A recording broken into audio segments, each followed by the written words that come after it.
When I walked into the federal courthouse in Salt Lake City, Utah, I was facing 0 to 7 years in federal prison.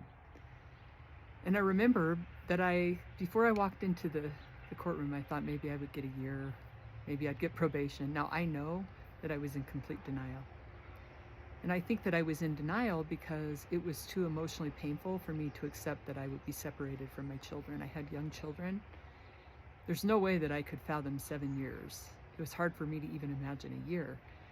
Now, looking back, because I ended up serving close to 5 years in prison, I've had a lot of time to think about how I handled things, and I've thought, wouldn't it have been great if I could have pled early? If I could have accepted that I was going to have to go to prison, maybe I could have made a different deal. But I had a dream a while ago, and I felt all the feelings, the fear, the anxiety, the worry. I mean, it literally felt like I was marching to my death.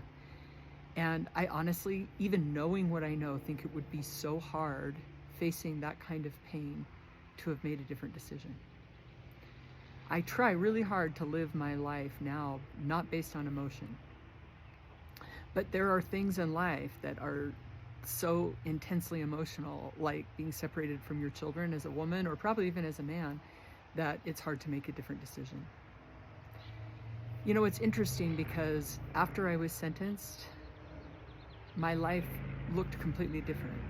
I don't know how to explain that, except that I had never been involved in the criminal justice system, so kind of always felt like we were all on the same team. But after I was sentenced, I was like, I am no longer on Team America, because they said United States of America versus Portia Louder, and so that feels very us versus them, right? And then they read this list of everything that you've ever done wrong in your life, and some of it you didn't even do, and you're just like, I couldn't even believe it.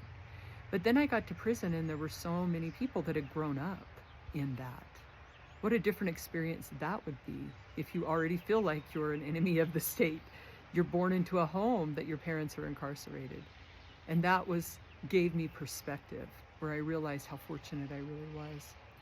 Ownership was the way out for me when I was able to take complete ownership for the mistakes that I made without judgment, to just observe and recognize that I had made these choices. I was responsible for them.